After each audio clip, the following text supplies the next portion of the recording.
bisul di naon kakang gitu acan bisa mas tiker caca peken gitu kakang caca ngomong nak Nyai Kuntiri narik napas panjang jadi kesal jeung capek ngabandungan jeung ngadengikeun cumaritana salaki anu jadi seperti kitu. Nyai Kuntiri netep antep kaki lumpang terus carita. Nyai kesal jeung jadi milu capek ningali kayaan Kakang Bongkereng anu seperti kieu mah ki lumpang. Jadi kieu ayeuna mah kumaha maksudnya coba jelaskeun ka kula. Jadi ayeuna mah kieu we. Ieu Kakang Bongkereng nitip heula cicing di dieu we. Pikeun samantara waktu mah. Nyai isukan isuk-isuk keneh rek langsung indit ngajakan anu jadi adi. Nyaeta antaga si tapak racun. Pikeun ngalakukeun tindakan ka Jaka Sinangling. Bisa jadi si Jaka Sinangling boga kekuatan gaib lantaran dibantu ku Sang Hyang Roban. Tapi dina kemampuan ilmu silat mah cantang tuh bisaan karena ilmu silat. Terus serang Nyai teu narima kayaan Kakang Bongkereng jadi kawas seperti kieu. Si Jaka Sinangling kudu ditindak ku cara lahir mun kaya kieu mah. Ki lumpang ngahulang sakedeung siga nu keur mikir. Ngareret ka buyut Bongkereng anu mindeng hulang-hulang. Ki lumpang terus nyarita. Ya ali Nyai boga karep pamaksudan seperti kitu mah kula marek halang-halang Nyai. Ngeunaan pangarsama nya teu nanaon di dieu we jeung kula. Da kula ge mah cicingeun. Kang tu bakal neangan tareka ngupayakeun sangkan kayaan pangarsa Ki Buyut Bongkereng teh bisa pulih di kayanana. Nya jadi kitu we kaputusan teh Nyai mah. Jadi Kakang Bongkereng ge mah bisa ngahalangan karena ieu karep pamaksudan Nyai. Si Jaka Sinangling kudu gancang dibinasakeun. Sabab bakal jadi gangguan ke pihak urang. Nyai teu tarima kayaan salaki jadi kawas kieu nyaritana. Nyai boga kayakinan cara ngalakukeun tindakan saat lahir mah si Jaka Sinangling moal mampu nyalametkeun dirina. Kitu tah Kakang Bongkereng? Ya kuda maksud Kakang teh kuda tumpak kuda gitu lain. Kitu kuku mah Nyai we. Nya Nyes kumanya iwe lah. Jadi Kakang Bongkereng mah hitung-hitung leureum we di heula. Anu jelas isukan Nyai geus moal miceun waktu. Nyamper antara terus langsung rek nyangan si Jaka Sinangling. Sagala cara kudu dilakukeun pikir ngabinasakeun eta mangkaluk. Bisa jadi dapeting ieu mah urang memang geus gagal Ki lumpang. Tapi moal lila deui bakal tepi bejana ka dieu. Eta si Jaka Sinangling bakal aja binasa Ki lumpang. Kaputusan ti Nyai Kuntiri geus taya anu bisa ngahalangan. Dina paisukna isuk-isuk keneh Nyai Kuntiri si gobang setan geus ini trek kalaksanakeun karep jeung pamaksudanana. Tunda anu kacarita. Poe harita kirawan cikabeurangnakeun si Rawing ngalatih deui jurus ka para nonoman anu geus jadi muridna. Dina waktuna leureum heula latihan, harita datang Nyi Omi nganteran dahar. Nyaeta nganteran dahar ka saung anu mangrupa tempat keur si Rawing ngaleureukkeun kacape. Sedengkeun para nonoman muridna harita ngaleureukkeun kacape dari ukdina handapeun tatangkalan anu aya di sahandapeun eta patempatan. Nyi Omi harita asup ka jero saung Sirawing tita tadi ge memang geus diuk sila di jero saung. Opanan geus datang nu nganturan daang teh geuningan. Aduh. Mun asa pas pisan opanan ieu mah waktuna. Siga nu ngarti we Nyi Omih mah mun akang geus lapar. Nyi Omih imut netep ka Sirawing bari ngawalon. Mun apan biasana oge memang wayah kieu abdi mah adieuna Kang Rawing. Kumaha tos lancar mah latihan jurusna Kang? Nya lumayan we ayeuna mah Nyi Omih. Apanan waktu keur ngamimitian mah puguh arasing kene. Nya da biasana macul jeung oreg kudu terus diajar ilmu silat. Tapi apanan ada ningali kana tekad jeung kasumangetana mah akang oge ngerasa bunga gitu Nyi. Oh nyanu natari kitu mah Kang. Mau mung saur abah mah Kang Rawing mung tiasa sabala dinten aya di dieu teh margi bade naskeun lampah saurna. Nya bener Nyai. Apalan akang teh kudu nuliskeun pamaksudan ieu teh rek maluluh anu jadi anak. Anu duka tinggal di mana Nyai ah. Apalah nasibna oge can bisa dipastikeun gitu Nyai. Jadi lain teu hayang liaya aya di dieu. Apanan akangna memang bogahan calumampah gitu Nyai. Oh, saur Kang Rawing mah. Mohon putra Kang Rawing anu lelah sikeling teh. 3 brus karena jurang waktu sarung tandingan di puncak Pasir Palagan eta nemutkeun Kang Rawing kinten-kintena masih kena aya di kieuna kitu eta putra Kang Rawing teh Kang. Apanan eta pisan anu jadi penasaran keur akang teh Nyai. Jadi ari keur akang mah mun memang geus taya di kieuna akang teh kudu ningali rayona gitu Nyai. Atuh mun salamet apan eta diharapkeun ku akang mah. Tapi apanan kudu puguh di mana cicingna. Heula Nyai.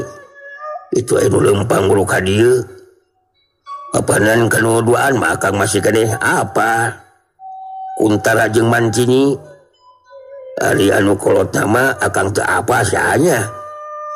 Sirawing harita nyelang ngaret ka tempat anu rada anggar. Rentang-rentang katingali aya 3 urang jalma anu keur lalempang buru kalebah tempat latihan. Sirawing geus nyaweun ka Kuntara jeung Mantini mah anu kungsi patelak alatan hayang mang baleskeun ka nyeri hatena Untari. Sedengkeun kanu saurang deui mah anu nirik dina wandana jelas jago kolot. Eta jago kolot anu lempang dihapit ku Kuntara jeung Mantini teh tetela Mbah Garunggang anu jadi guruna geuningan. Sanajan buuk jeung janggota anu panjang rirjaban katebak ku angin geus barodas kabeh. Tapi pangawakanana masih kene sesengkeker. Sirahna make iket dijieun tina kulit orai. Sapasang leungeunna make geulang bahar gede. Lumpangna gagah dangah. Tutupanana seukeut ngandung sima pangabaran. Para nonoman muridna Sirawing anu keur dariuk laleureuk dihanapeun tatangkalan teh harita disampeurkeun ku Kuntara. Sedengkeun Mbah Garunggang jeung Mantini ngacaranteng merhatikeun ka lebah Kuntara anu harita keur tumanya ka para nonoman muridna Sirawing. Mana ayeuna Sirawing? Mana Sirawing? Anu ngarti jurus ka maraneh, bejakeun ka dewek. Bejakeun dewek si Kuntara ayeuna datang deui pikeun ngayakeun balitungan. Di mana Sirawing? Salah saurang nonoman aya anu langsung cengkat nangtung bertus nyarita. Kuntara kudu kuring Sirawing keur leuleuh heula. Andika yang datang di ka dieu masih kena penasaran ieu teh make jeung hayang balitungan di Sagarupa. Maneh montong loba ngomong, leuwih hade gancang bejaan Sirawing. Sida datang ka dieu. Dewek yang datang di kadieu jeung Mbah Garunggang guru dewek euy. Memang benar dewek pasti kene penasaran pikeun baitungan jeung si Rawing. Hasok di mana si Rawing koplok? Tong koplok kitu maneh kuntara. Memangna kuring teh sieun aduh hareupan jeung didinya. Ulah sombong maneh kuntara.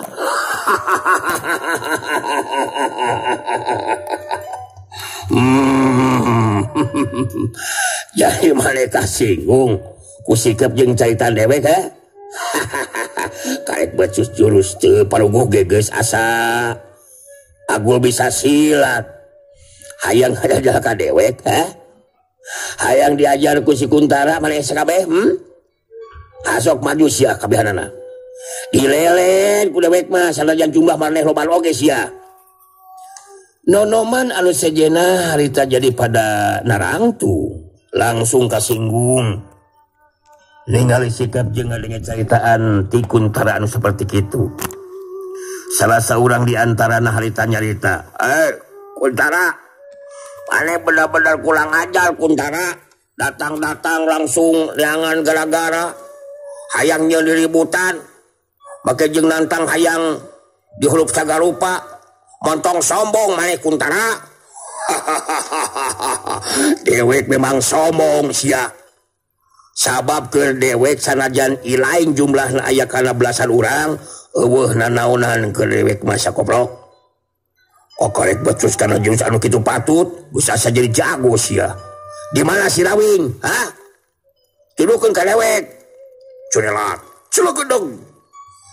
Si Rawing nyaho-nyaho geus mancuh nangtung di hareupeun Kuntara. Apanan panggil deui jeung Kuntara. Bareng jeung saha geuningan. Jadi tiluan ieu mah datangna ka dieu teh Kuntara. Kuntara neuteub seukeut ka si Rawing bari terus nyarita di barung jeung seuri. Dewek datang ka dieu Rawing. Masalah urang memang can beres Rawing. Dewek akhirnya datang jeung guru dewek anu adalah Mbah Garunggang sia. Kangaranan ilaing geus boga masalah jeung muridna tangtu kudu urusan jeung anu jadi guruna. Anu matak Mbah Garunggang ku dewek aya dibawa ka dieu. Penasaran hayang ngabuktikeun kemampuan ilaing anu geus wani yen masalah jeung muridna. Jadi terus papanjangan apadan mungkin cuma ya masalah teh Kuntara. Padahal apadan geus jelas jawaban ti kuring mah. Batku ke hayang mang malaskeun kan nyari untari apanan. Kuring mah henteu rumasa nganyarikeun hatena untari Kuntara. Beungeus mantong loba ngomong si Rawing. Anu jelas guru dewek Mbah Garunggang ayeuna geus datang ka dieu deui sia. Ilaing kudu saya ka diri Rawing. Pikeun ijen jajaten jeung guru dewek sia. Dewek jeung mantini bisa jadi eleh jajaten ku ilaing. Tapi guru dewek Mbah Garunggang marupa jago kolot anu geus boga ngaran di dunia kejawadaan. Sarta geus leuwih lila makalangan mun dibandingkeun jeung ilaing sia. Aduh, rupa-rupa pisan ya. Apanan mun kitu mah Mbah Garunggang teh kepengaruhan ku caritan anu jadi muridna. Anu sok padahal acan tangtu bener caritan anu jadi muridna. Apanan jadi karunya kalau jadi guruna saguruna mah Kuntara teh. Wah. Lain kalau ka ngomong kitu siga nu sieun ku guru dewek. Sentar ningali kana tangan Mbah Garunggang. Anu mata pontong jumago si lain Rawing. Saksian ku marane ieu si Rawing guru marane sakedeung dibakal roboh ku guru dewek Mbah Garunggang. Kuntara terus kagilirkeun awakna ka tukang. Ningali kalebah Mbah Garunggang anu harita cirimna ngacolerat terus nangtung di gigireun Kuntara. Colerat cidung cergadag. Mbah Garunggang neuteub seukeut ka si Rawing terus nyarita. Jadi Andi kalau disebut si Rawing teh Kula ayeuna datang pikeun nyumponan kana panantang Andika Rawing. Andika geus nyarita ka murid kula. Kuntara pidaguan kana tanganna ka dieu pikeun ijen jajaten. Oh, hoi. Almatak ayeuna kula datang pikeun narima kana tangan Andika Rawing. Apana jadi henteu arti ka kuna oge ieu mah. Ontong seuris ya. Ana masing-masing we. Teu ngarti mah garugang ah. Nya da teu rumah sanang teng ijen jajaten sagarupa jeung nangtang naon nangtang angin. Apanan kuring mah teu ngarasa boga masalah jeung Mbah Garunggang, Bah. Ya ada masalah jeung Kuntara katut mantini oge sabenerna mah. Marebutkeun catur tanpa bukul. Kuku duh teu pupugu majarkeun kuring. Geus kan jadi ka Untari.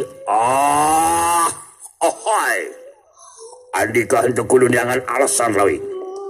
Terus serang kula geus mineng ngadenge peca geuna jadi Andika kawilang Cogongora anu muncul ilmu silatna. Tapi Andika ulah sombong maka jeung nantang ijen jajaten kali kula Rawing. Ohoi. Anu matak buktikeun ayeuna kamampuan ilmu silat Andika Rawing. Kuntara milumairan caritaan ditujukeun ka si Rawing. Rawing. Bisa jadi kuring jeung mantini memang lain tadingan dirinya.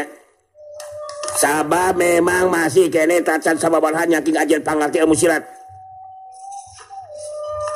Tapi kasombongan ilaing anu entang-entangan nang tangka Mbah Galunggung guru kuring jelas eta mangrupa panghinaan. Jadi geus henteu kudu bacarita Rawing. Lamun memang hayang tarung ijen jajaten jeung guru kuring ayeuna ieu Mbah Garunggang geus aya di hareupeun Andika Rawing. Mbah Garunggang ngareret ka Kuntara anu jadi muridna terus carita. Ohoi. Sok mundur ka Kuntara. Leuwih hade Bandungan we nama kumaha kamampuan kula dinanggung kula acing pangartin si Rawing. Hasok mundur Kuntara, mundur. Mangga Mbah Guru mangga. Omat rubuhkeun eta si Rawing anu asa aing pangjagona teh. Buktikeun Mbah Guru ah. Mbah Guru mibana kamampuan ilmu silat anu leuwih punyul. Geus nyarita kitu mah harita Kuntara ngagajreng luncat ka tukang terus nangtung ngareneng jeung mantini anu jadi adina. Dua titipan bantrok. Mbah Garunggang nyarita deui bari seuri. Ohoi. Andika kudu nyaho Rawing. Salila diri kula makalangan di dunia kacawaraan tacan kungsi ngalaman kasoran eleh jajaten. Jadi mun Andika asa jadi pangcakona maka dina poe ieu mah Andika bakal nyaho di luhur langit masih kena aya langit. Ohoi. Jadi wayah namun Andika bakal ngalaman rubuh di lamang sali ijen jajaten jeung diri kula di waktu ayeuna Rawing. Ohoi. Jadi cehoy aduh. Nah, cehoy mah tos ngantunkeun. Ya, kuring mah kumaha montong seserian sagoblok. Nah, masing-masing we da abdi mah urangna mulah senyum. Ya. Ari kuring mah kari kumaha Mbah Garunggang we. Apanahan mun rek ngomong naon oge geus moal bisa dipercaya. Sabab Mbah Garunggang memang geus kapangaruhan ku carita nu jadi murid. Anu sok padahal apanan acan tang tu bener carita anu jadi murid teh ki Garunggang, Mbah Garunggang. Ohoi. Geus teu kudu bacarita Rawing. Lebih hade geus saya ka diri urang mimitian ieu jaten. Srog. Mbah Garunggang harita ngawangun pasangan. Si Rawing masih kene ngacanteng nangtung teu ngawangun pasangan. Mbah Garunggang kerung bari nyarita. Hasok gerang ngawangun pasangan Rawing. Hohohohohoi. Bungan Andi kalau geus wani nangtang ka dari kula. Wayah namun kudu ngarandapan rubuh ijen jajaten. Eleh jajaten ku kula. Hasok geus saga diri ngawangun pasangan Rawing. Apana dari pasangan kuring mah memang kieu mah Garunggang ah. Nah jeung ribuh sagarupa jeung ngatur ka batur. Ieu anu disebut jurus ngajang tengah ulang. Tapi si Mbah Garunggang tacan apa? Can kieu jurus ngahulang teh ye. Tacan ke panginten jurus cingekeng. Tacan jurus barawet nyengred. Montong heureuy sagablok. Nah, da abdi mah urangna humoris. Humoris abdi mah urangna. Supados teu gampang kolot ah. Apalagi tadi kayak geus diomongkeun ari kuring mah. Kumaha karepna embah lah gitu. Oh hoy. Anggap enteng kali kula di Kalawing. Sor maju darajang sia. Serius sagelut goblok. Nya padahal hayang taruna oge Mbah Garunggang. Jadi anu kudu miheulaan narajang mah jelas lain kuring mah tapi mah pan kuring mah teu ngajak ijen jajaten di dieu mah hayang damai we da sarumasan teh apa ge henteu. Wawuh ge henteu. Mah kurang ajar. Andika memang tengah cenan kali di kula Rawing. Ade ayeuna kula lu bakal maju darajang. Tadah ieu Rawing.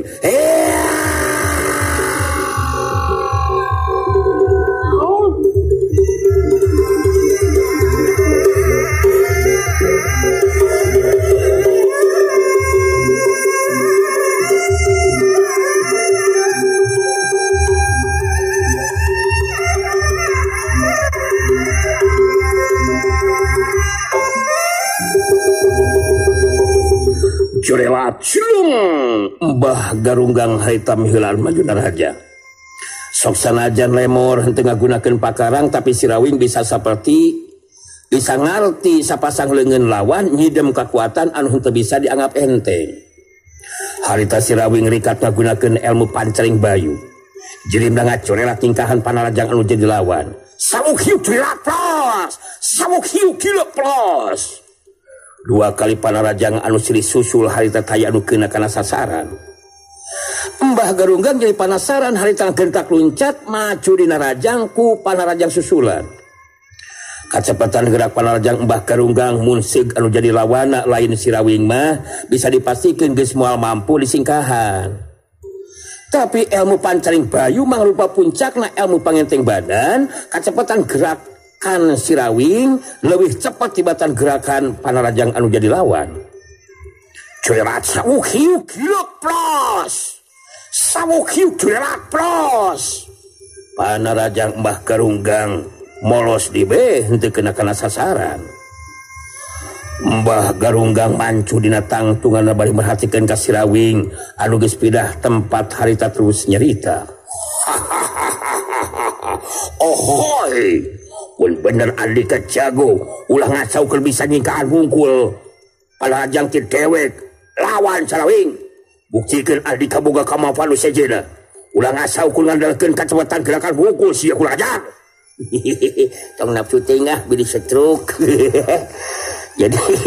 jadi Mbah Garunggang mah capek segala namanya mun kudu terus ngugudag jirim kuring mah gitu. Apanan ari izin jajatuan masing-masing boga cara jeung kemampuan anu beda tuh Mbah. Ari Mbah sok pipilun kana urusan batul. Tapi nya teu neon kadang teu neon ah. Ari kudu nyumpunan kana kahayang Mbah mah yo ah. Ohoi, ulang ngasaukeun ngacelkeun ilmu pangenteng padan buku Rawing. Coba penuh kekuatan panarajang ti diri kula. Ulang teruskeun Rawing.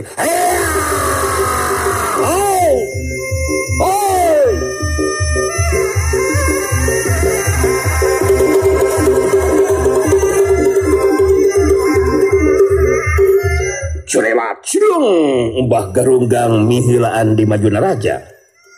Si Rawing ngerobah cara tarungna harita ngabeunung panarajang anu jadi lawan. Sapasang leungeun anu pada dieusi ku kakuatan tanaga lapisan harita bantrok. Sauk hiu keduk des. Jadi jeug. Mbah Garunggang jeung si Rawing pada ting daligdeug balundur ka tukang balukar waktosna seep. Hanya kalah pisan balen sakra. Sageula teh pidangan dongeng Sunda Dora-dori kanggo dinten ieu urang cekapkeun heula mung ka dieu. Insyaallah dinten enjing urang teraskeun deui nya urang ngabebeurang barat sakra ya. Sakitu jasa kasangakeun